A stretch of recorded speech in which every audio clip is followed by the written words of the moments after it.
دور پہاڑوں اور سبز وادیوں کے درمیان ایک چھوٹے سے گاؤں میں عالیہ نامی لڑکی اپنے بوڑھے والدین کے ساتھ رہتی تھی۔ ان کا گھر مٹی اور لکڑی سے بنا ایک کچا سا مکان تھا جس کی چھت بارش میں ٹپکنے لگتی تھی۔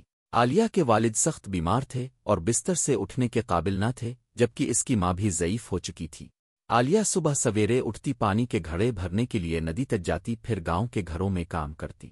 کپڑے دھونا، برتن مانجنا، جھاڑو دینا، ہر کام وہ خاموشی سے کرتی، لیکن اس کی آنکھوں میں ایک امید کی چمک ہمیشہ رہتی کہ ایک دن وہ اپنے والدین کے لیے کچھ اچھا کر سکے گی۔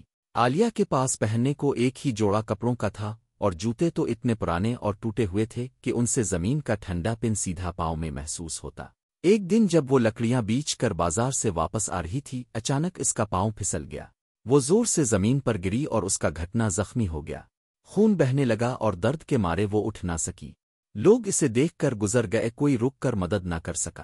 گھر پہنچی تو والدین اسے زخمی دیکھ کر پریشان ہو گئے۔ وہ رونے لگی اور کہنے لگی، کاش میرے پاس بھی اچھے جوتے ہوتے، کاش مجھے بھی کوئی پیار کرنے والا ہوتا۔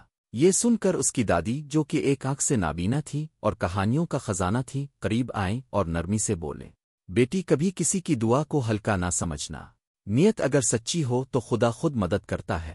اگلی صبح عالیہ معمول کے مطابق جنگل کی طرف چلی گئی تاکہ کچھ خشک لکڑیاں جمع کر سکے۔ جنگل کے اندر گھومتے ہوئے اس کی نظر ایک کمزور جھریوں والے چہرے والے بزرگ پر پڑی، جو ننگے پاؤں ایک درخت کے سائے میں بیٹھے تھے۔ ان کے پاؤں کانٹوں سے زخمی تھے۔ عالیہ کا دل بھر آیا۔ اس نے اپنے پرانے پھٹے جوتے فوراً اتارے اور ان بزرگ کے قدموں میں رکھ دیے۔ بابا جی، یہ جوتے پہن لیجئے، میرے تو ویسے بھی ٹوٹے پھوٹے ہیں، مگر اب کا درد زیادہ ہے۔ بابا جی نے حیرت سے عالیہ کو دیکھا اور ان کی آنکھوں میں ایک چمک آئی۔ وہ مسکرائے اور بولے، بیٹی، تم نے جو دیا وہ محض جوتے نہیں بلکہ اپنا سکون دیا۔ بدلے میں تمہیں یہ جادوئی جوتے دیتا ہوں۔ یہ کہتے ہوئے انہوں نے تھیلی سے ایک چمکتے ہوئے سنہری جوتوں کا جوڑا نکالا۔ وہ دکھنے میں سادہ مگر چمکدار تھے۔ یاد رکھو، یہ جوتے تمہیں وہاں لے جائیں گے جہاں تمہاری مدد کی ضرورت ہوگی، مگر ان کا جادو صرف تب چلے گا جب تم نیکی کے لیے ان کا استعمال کرو گی۔ اگر کبھی تم نے خود غرضی کی تو یہ جادو ہمیشہ کے لیے ختم ہو جائے گا۔ عالیہ نے احترام سے جوتے پہن لیے۔ جی ہی وہ کھڑی ہوئی، اچانک ایک روشنی سی پھیلی اور جوتے خود بخود حرکت کرنے لگے۔ عالیہ حیرت زدہ ہو گئی مگر خوف زدہ نہ ہوئی۔ وہ جوتے اسے لے کر ایک خوبصورت محل کے دروازے تک پہنچے جہاں بہت رش تھا۔ لوگ پریشان تھے، محل کے مالک کی بیٹی شدید بیمار تھی اور کوئی دوا کارگر نہ ہو رہی تھی۔ عالیہ جھجکتے ہوئے اندر گئی۔ محل کے خادموں نے اسے روکنا چاہا مگر اس نے ہمت کی اور کہا، مجھے موقع دیجیے، شاید میں کچھ کر سکوں۔ اس نے اپنی دادی کے سکھائے ہوئے جڑی بوٹیوں کے طریقے استعمال کیے اور لڑکی کو دوا دی۔ کچھ دیر بعد لڑکی کی طبیعت سنبھلنے لگی۔ سب حیران تھے۔ محل کے مالک نے خوش ہو کر عالیہ کو سونا چاندی دینے کی پیشکش کی مگر اس نے انکار کر دیا۔